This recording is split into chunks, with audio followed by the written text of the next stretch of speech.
During the height of the pandemic, I was on placement in the ITU in the Royal Gwent Hospital in Newport.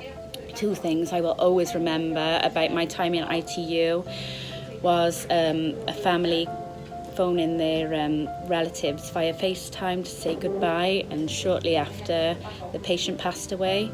Another was 3 members of the same family that were in ITU at the same time.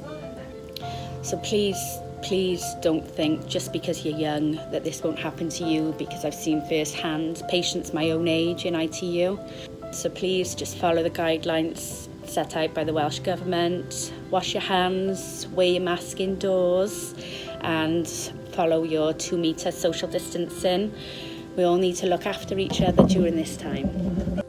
And I know there are other stories released on Facebook and Twitter that can put into question the guidelines. And having seen the effects of COVID-19 firsthand, I can say with 100% certainty that COVID-19 can be devastating.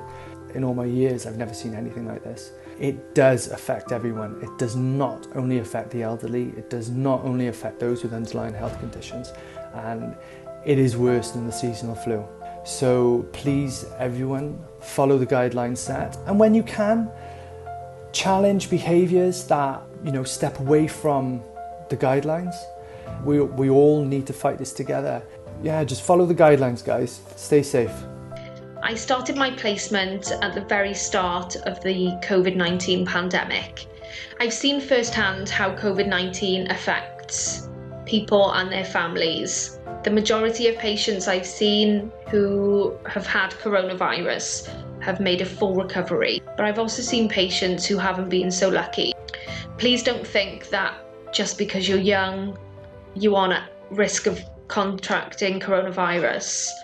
It affects people of any age. It's so important to follow guidance. You really need to look after yourself, look after other people,